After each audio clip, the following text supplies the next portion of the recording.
What's going on? Welcome back to the channel. My name is Ryan, and today we're finally pulling out another blue deck.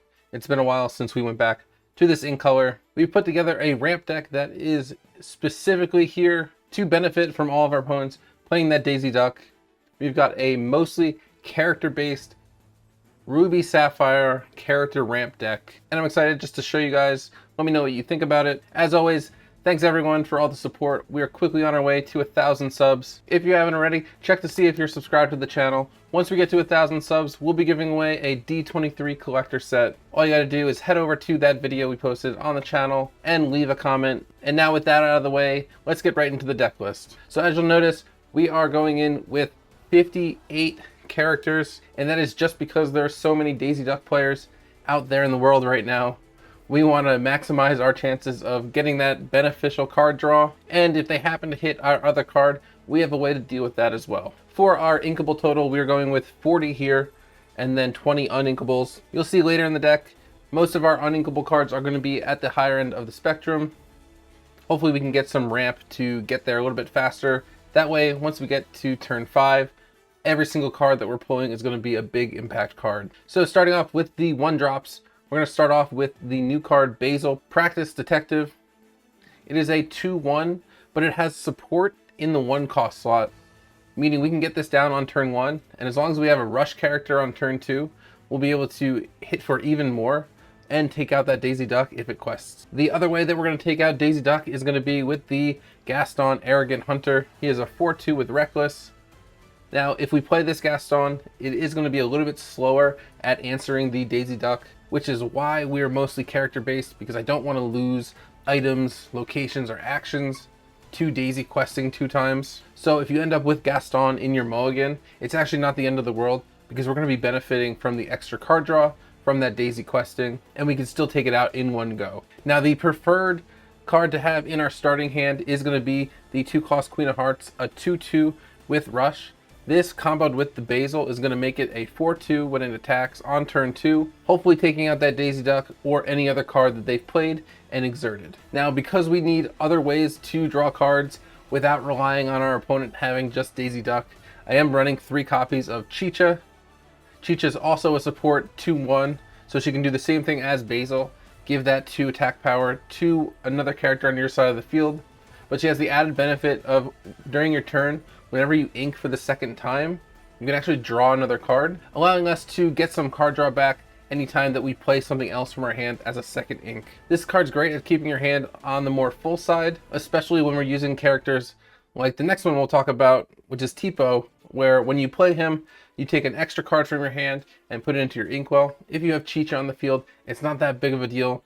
You get the card right back off the top of your deck, which allows you to keep ramping and move towards the late game even sooner. I personally love the combination of Chicha and Tipo. I know for some people it is a little bit on the slower side, especially if we're looking to have an answer on turn 1 and turn 2 for an aggro deck. But in all other matchups, I think these 2 cards work so well together. For Tipo, since he's inkable though, we're going to include 4 copies of him. Next up, we'll talk about our first removal card for the deck, and that's going to be the 3-cost uninkable Sisu Daring Visitor.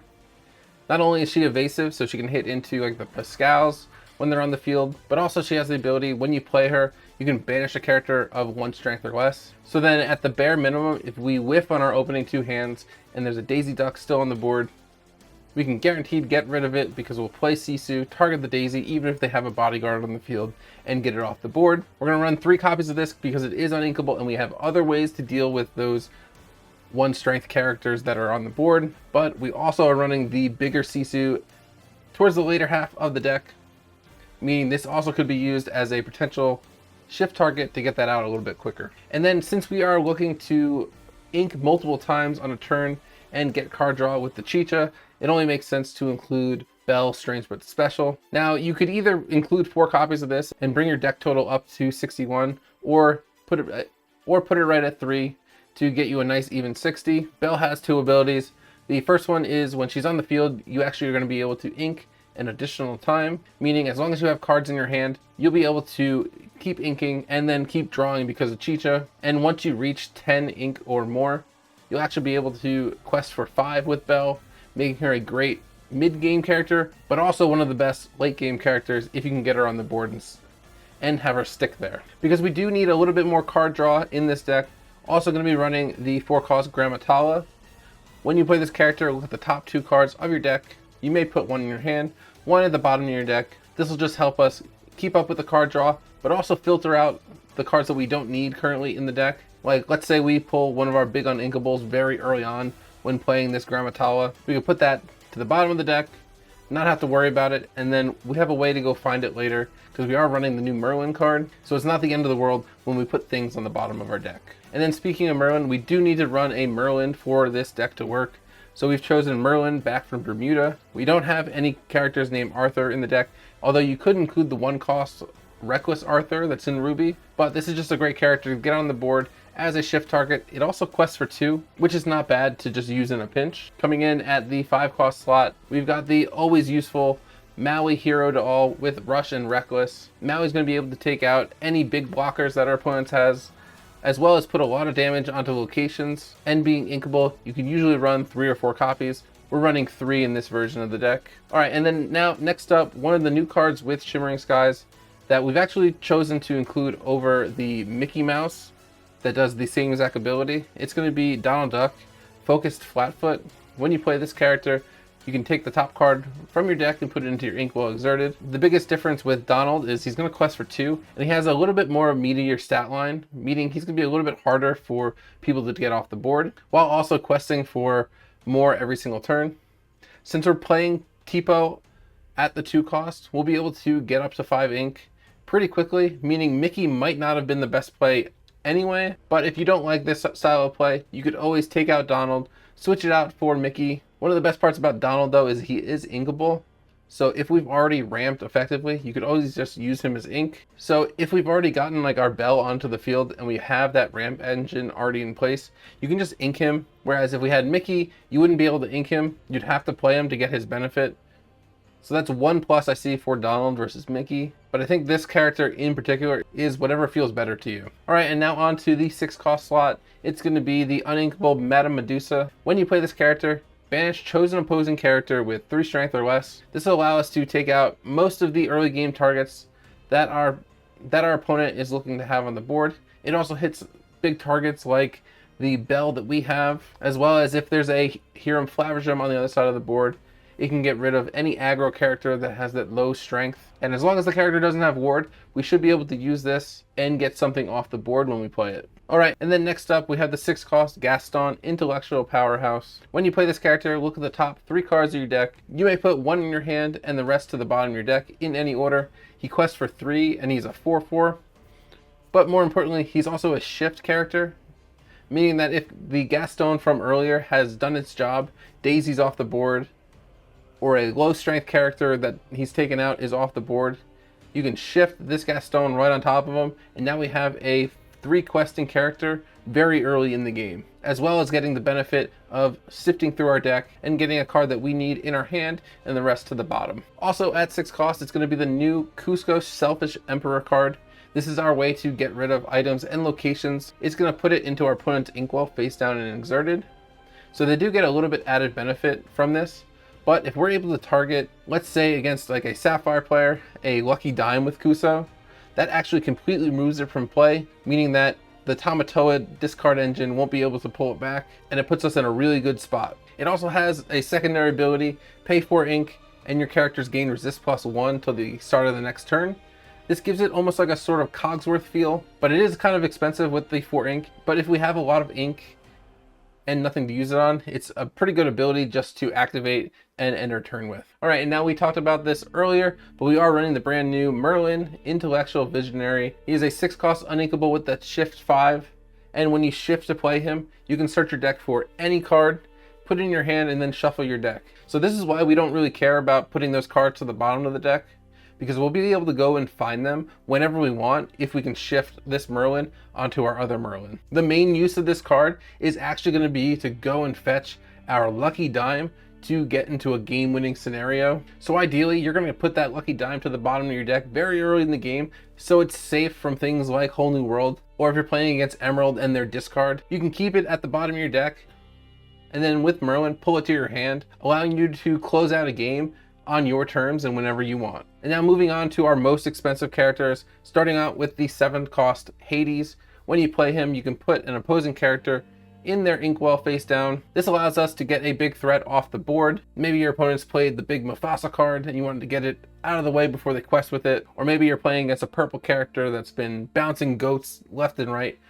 You can get it off the board once and for all and you don't have to worry about it coming back again, because it's going to be in the inkwell. Another big character that we teased earlier is going to be the big Sisu, empowered sibling, shift 6, and when you play this character, banish all opposing characters 2 strength or less, also questing for 3, meaning if we can get this on the board and swing the tempo into our favor, you're also going to be able to quest for quite a lot and hopefully push the game over the edge in your favor. We are also running 1 copy of the new Mufasa card. This card is just too powerful not to include in any Sapphire deck. When you play him, you exert all of your ink and randomly return 2 cards from your inkwell to your hand, and whenever he quests, you can actually reset all your ink, and he quests for 5. Meaning he is the ideal target for our Lucky Dime play, meaning anytime you're able to do the combo, you're going to get a guaranteed 10 lore, and if you've been questing even just a little bit throughout the game will be over seemingly out of nowhere. And then no good Ruby deck would be complete without 4 copies of Maleficent, Monstrous Dragon. This is a great 9 cost inkable card.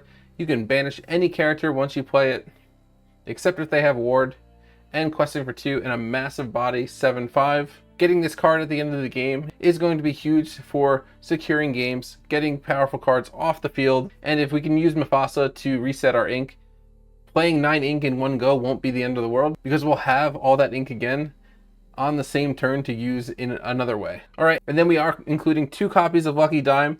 You could even lower this down to just 1 copy, but I'm a little afraid to do that just in case they have item removal. So we'll include 2 copies of Lucky Dime, allowing you to target one of your characters and gain lore to whatever they have as their lore total. As I said, you're going to want to try and use this on your Mufasa. Maybe if you get that Gaston out early and you have this Lucky Dime in hand, you can start getting 6 lore per turn with that combo. Or if you can play that Sisu a little bit early, that's another 6 lore per turn. But ideally, Mufasa and this card go hand in hand. 10 lore in one go is insane. All right, and that does it for all the cards in the deck. Let's go ahead and just bring up the entire deck profile here. Now, I'm not gonna lie, this deck is highly specific for countering a single annoying character, and probably not the most ideal, but it sure is fun to play against Daisy Duck and just benefit from it questing. And now you're gaining all your tools to be able to win the game super fast. Let's hop on over to Ink Table and I'll show you how that looks. All right, so here we have our opening hand. We already know we're going up against Hyper Aggro, so we can kind of tailor our hand to deal with that. I want to get rid of the duplicates of the Basil and the Grammatala, and then I don't think we're going to be able to get to Donald Duck and Grammatala and Merlin, so I want to try and get our 2-cost characters. Ideally, we want to try and find the Queen of Hearts to take out the Daisy as soon as possible, which we do hit here. We do also see our Mufasa card, which is not very good to have this early, but we'll start with inking the Maleficent, and then we will play Basil and just pass. Now, since we're on the play, I'm actually going to hold off on the Queen of Hearts just because we can't actually play it yet. So we'll go ahead and ink the Basil that we just got and then play Tipo. And unfortunately, we only have 1 copy of Mufasa, and it's pretty essential to our game plan. But I actually think we do need to ink it just because we are not going to get to 8 ink before they're able to close out the game. And then we'll just quest with Basil. If for whatever reason they attack into Basil, it'll have 2 damage on it, and then Queen of Hearts can take it out anyway. So might as well get the 1 lower. They got a Pascal down on the field. They do attack into Basil to take it off, which is fine. Like I said, we have the Queen of Hearts, which is just going to come down and take out Daisy.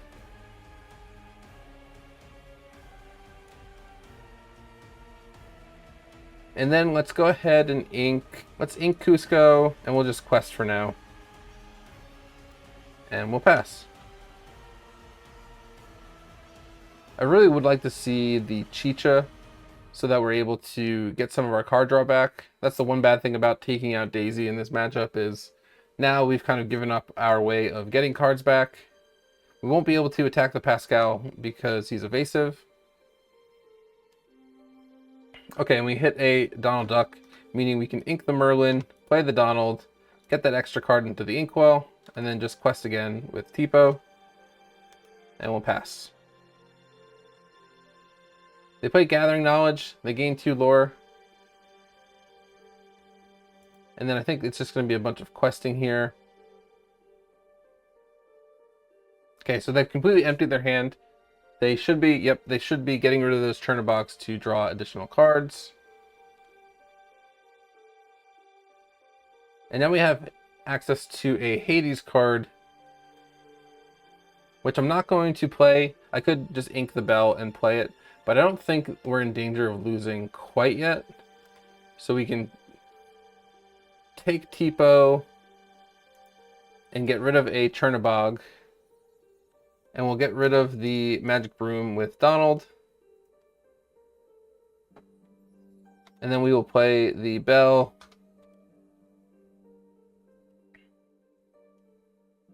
We'll get 2 lore for Lilo, and then another one for Pascal. Alright, so we actually hit a Sisu, which is even better, meaning we can take out the readied Lilo, and then we can take out the Lilo with a Donald, take out Pascal with Bell, and we've cleared the board, and we have removal in our hand waiting. So we've put ourselves in an excellent spot. Let's actually go ahead and, you know what, yeah, let's ink the Merlin, play the Hades, give them that additional ink, and then we will turn on the gas with questing and just try and race them to 20. We've got the board state, and aggro doesn't have a bunch of removal, so this shouldn't be an issue just outpacing them. I'm going to ink the Tipo just in case we pull one of our larger cost characters. We'll be able to play it no matter what. The only exception to that being if we pull a big Maleficent.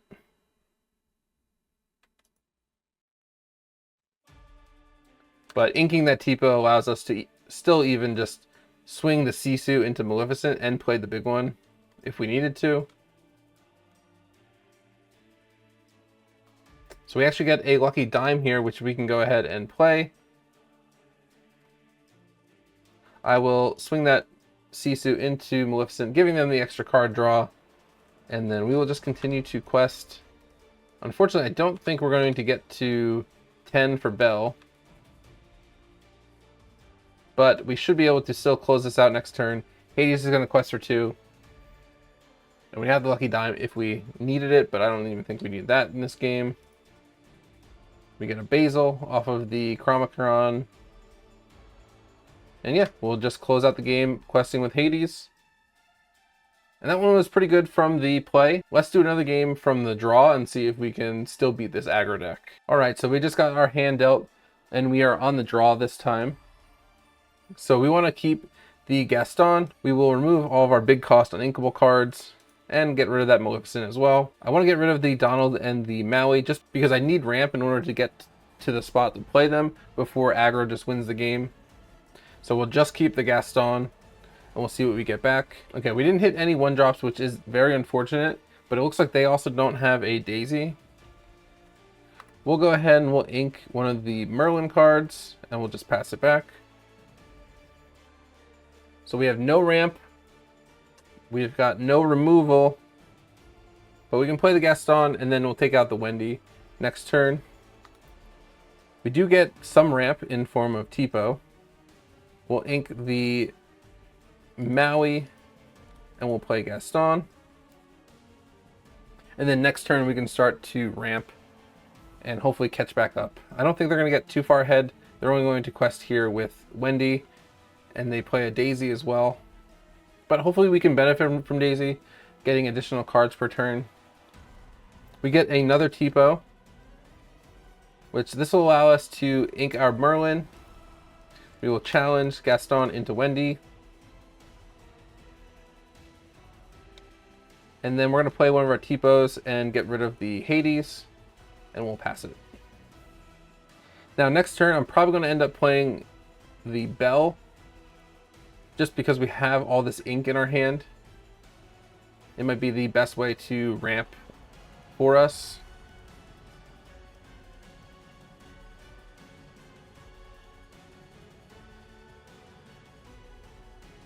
And then we'll also be able to ink with Tipo. So if we just play Bell, and then we ink the Donald, and we ink a Grandma Tala, we can still play Tipo, ink another Tala, and then we'll go ahead and we'll just put 1 damage onto Daisy. They're gonna get a lot of lore this turn, being able to do 5 here, 6, and 7. We get a Maleficent, which is awesome.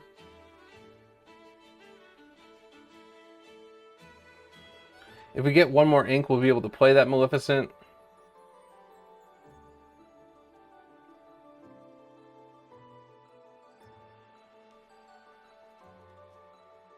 And we don't. We get Sisu instead, but we can actually just ink the Tala, play the Sisu, and clear most of the board.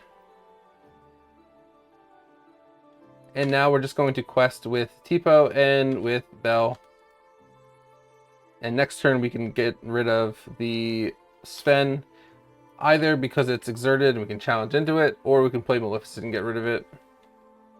Hopefully we get an ink on this turn and we're able to play it. We don't, but we get Madame Medusa, which is just as good. Getting rid of that Sven. And then questing for 3. And then 2 more.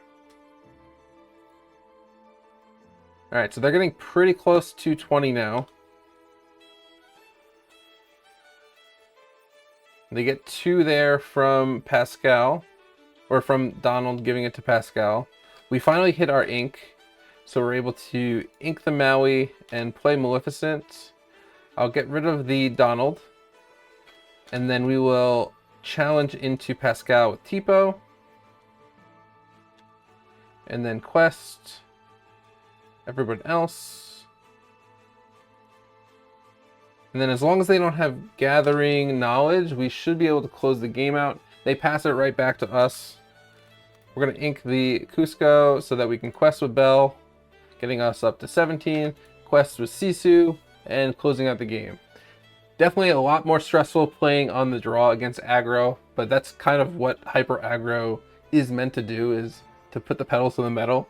But we were able to get just enough ramp in the early game with our characters, thanks to Daisy giving us additional cards. And we were able to get to a point where every single card that we were pulling was a big impact card that really changed the tempo and allowed us to stall them out right before getting to 20. Thank you guys if you've made it this far in the video. Thank you so much for watching. Be sure to leave it a like, leave a comment, let me know how bad I played on Inktable. What do you think about this concept of a deck? Can character only ramp work? Probably not, but this was still a fun deck to put together and test out against aggro. I think next up we're gonna go back to our Sapphire Steel deck and finally revisit it. We have all of our cards in paper to really play with now. So I'll be able to make some meaningful edits to the deck, and that video will be what we're gonna roll with going into locals and going into our future tournaments. I think Sapphire Steel really is still one of the best decks in the format, especially if we can get a good opening draw to really wipe the board with aggro. Thank you again for all the support that you guys have shown. We are super close to hitting the milestone of being able to have channel members, which is something that I completely thought was out of the question for a small channel like this, but it really means a lot to me, and I hope that I'm able to provide some sort of content that you enjoy. If that means throwing me a buck or two to support the channel, to support the different cards that we're gonna need to buy to play, I'd really appreciate it. But if you're just watching, that works as well. Either way, I hope you enjoyed today's video. I hope you have a great rest of your week, and I'll see you guys next time. See ya.